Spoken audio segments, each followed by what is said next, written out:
Colonel Afsar Ali স্যারের দ্বিতীয় জীবনী গ্রন্থ জীবন নদীর মোহনা থেকে পাঠ করছি। স্ত্রীর অষ্টম মৃত্যুবার্ষিকী।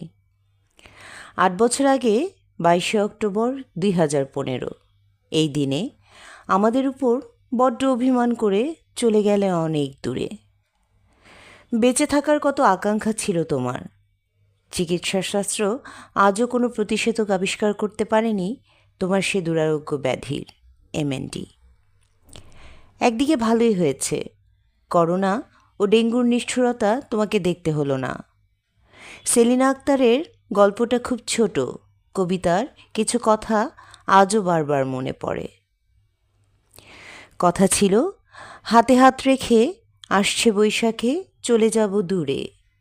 তুমি বলেছিলে একটি শ্রাবণ রাতে একসাথে রিমঝিম বৃষ্টিতে ভিজে ভোরের আলো দেখবে। কোনো মাঘ মাসে হলুদ সরিষা খেতে হাত ধরে হেঁটে যাব অনন্তের পথে। কিছুই হলো না বলা, তবু কেন চলে গেলে ভালোবাসার প্রথম বেলায়? না চাইতেই দিয়েছিলে কত ঋণ, মিছে ভেবেছিলাম দিয়েছিলে বুঝি শর্তহীন। কবিতার ইচ্ছেগুলো তোমারই ইচ্ছের প্রতিফলন, আমার চেয়েও তুমি ছিলে বেশি আবেগপ্রবণ। অসম্পূর্ণ হলেও তুমি শুরুটা ঠিকই করেছিলে। সেই বৈশাখে হাতে হাত ধরে হাঁটা, টিনের চালে ঝমঝম বৃষ্টির শব্দ শোনা, খেসারি সরিষার খেতে পাগলের মতো ছুটে চলা, সাঁতরে শাপলা তোলা, সবটাই তুমি শুরু করেছিলে।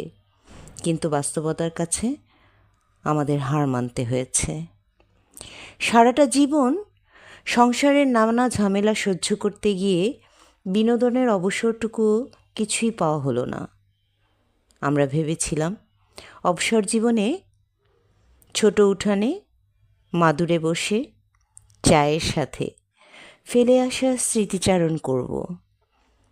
তোমার সাজানো সংসার, তোমার টবের গাছগুলো আজও তোমার প্রতীক্ষায়। তুমি আজও বেঁচে আছো তোমার অসাধারণ সূচিকর্মের মধ্যে। আজ আমি একাকী পেছন ফিরে সব কিছু ঝাপসা দেখি, তবে এতটুকু সান্ত্বনা এই যে তোমার ইচ্ছায় একত্রে পবিত্র হজ সম্পন্ন করতে পেরেছিলাম।